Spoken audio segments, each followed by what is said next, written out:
السلام علیکم ناظرین، میں ہوں محمد اسلام اور آپ دیکھ رہے ہیں میرا یوٹیوب چینل طنز و مزاح محمد اسلام کے ساتھ۔ خواتین و حضرات، حسب روایت اصلاح زبان کے سلسلے میں آج جس لفظ کا ہم نے انتخاب کیا ہے وہ ہے ظلم۔ ہم نے دیکھا ہے کہ بعض احباب اس کو بعض اوقات اس کی ادائیگی غلط کرتے ہیں، اور وہ اس طرح کرتے ہیں کہ اسے ظلم بولتے ہیں کہ اس نے بڑا ظلم کیا۔ یہ ظلم ہے، لفظ ظلم نہیں ہے، تو اسے نوٹ فرما لیجئے۔ اب آئیے ہم چلتے ہیں اپنی دلچسپ کہانیوں کی جانب۔ تو یہ کہانیاں جو میں آپ کی خدمت میں پیش کرتا رہا ہوں، یہ میری کتاب مزاح صغیرہ و کبیرہ سے میں نے سنائی ہے آپ کو، اور آج اس کی کتاب کی جو آخری کہانی ہے وہ مزاح کبیرہ سے اس کا میں نے انتخاب کیا ہے، اور اس کے بعد یہ میری جو ہے ایک مکمل ہو جائے گی کتاب، اور اس کے بعد جو ہے انشاءاللہ آپ کو مزید طنز و مزاح کی دوسری نگاشات یا تخلیقات میں اپنی آپ کی خدمت میں پیش کروں گا۔ تو آج کی کہانی ملاحظہ فرمائیے، شرفو فدائی نے پڑھا مشاعرہ۔ تو یہ اس کا عنوان ہے، شرفو فدائی نے پڑھا مشاعرہ۔ تو جناب شرفو بھیا عجب شخصیت کے مالک تھے، زیادہ پڑھے لکھے نہیں تھے، مگر وہ کسی پڑھے لکھے کو کبھی خاطر میں نہیں لاتے تھے، کیونکہ وہ خود کو کسی فلسفی سے کم نہیں سمجھتے تھے، اس لیے عام طور پر فلسفیانہ گفتگو کرتے تھے۔ واقعہ سیاسی ہو یا معاشی، وہ اس پر اپنی فلسفیانہ رائے دینا اپنا پیدائشی حق تصور کرتے تھے۔ یہی نہیں بلکہ اگر کسی کی بیماری کے بارے میں سن لے تو اسے طبی مشورے اس طرح دیتے کہ جیسے وہ بڑے طبیب ہوں۔ وہ شاعر تو نہیں تھے، مگر کبھی بھی ان کی طبیعت انہیں اس طرف بھی اکساتی تھی۔ آپ اسے آمد اور تب بندی سے زیادہ آئیں بائیں شائیں کہہ سکتے ہیں۔ پورا محلہ انہیں شرفو بھیا کہتا تھا۔ انہوں نے چند ابتدائی کلاسوں تک کامیابی سے تعلیم حاصل کی تھی۔ بعد ازاں انہوں نے وہ راہ فرار اختیار کی جسے آپ راہ قرار کہہ سکتے ہیں، یعنی اسکول سے بھاگ گئے اور ایسے بھاگے پھر کبھی لوٹ کر نہ ہی آئے۔ کل میری ان سے ملاقات ہوئی تو فلسفیانہ انداز سے فرمانے لگے، گرمی گرمی کو مارتی ہے، لوہا لوہے کو کاٹتا ہے، اور سردی سردی کو مارتی ہے۔ انہوں نے اس استدلال کی بنیاد پر یہ انکشاف کیا کہ وہ گرمی میں گرم اور سردی میں سرد پانی سے نہاتے ہیں۔ گرمی اور سردی کو مارنے کے اس عمل میں ان پر کیا گزرتی ہے، اس کا اندازہ آپ بخوبی لگا سکتے ہیں۔ البتہ ہم نے انہیں ایک مفت مشورہ دیا کہ اگر وہ موسم سرما میں رات 3 بجے ٹھنڈے پانی میں برف ملا کر نہائیں تو نہ صرف سردی مر جائے گی بلکہ آپ کا رنگ بھی خوب گورا ہو جائے گا۔ مشورہ دینے کے بعد ہم نے دل میں سوچا، یہ اور بات ہے کہ بعد میں انہیں دیکھنے والے یہ نہ کہنے لگے کہ مرحوم کا چہرہ کتنا نورانی لگ رہا ہے۔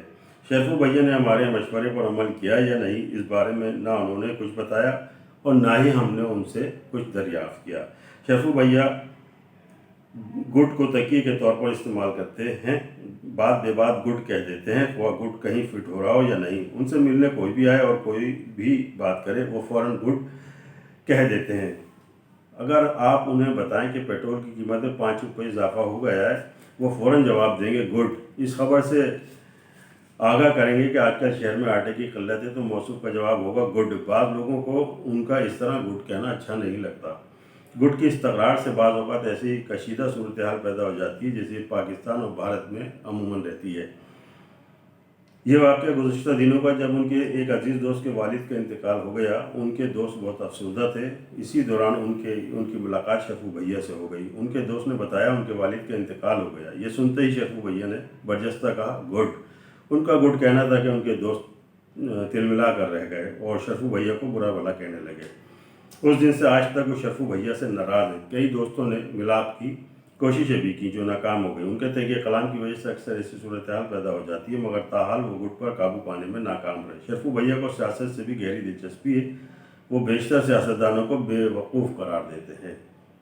البتہ ان کا خیال ہے کہ وہ سیاست کے اسرار و رموز سے بخوبی واقف ہیں، لیکن سیاست پر تبصرہ کرنے کا ان کا اپنا ہی انداز ہے۔ ایک دن یاروں کی محفل میں بڑے جوش و جذبے کے ساتھ ملکی سیاست پر لہرا کر تبصرہ کر رہے تھے۔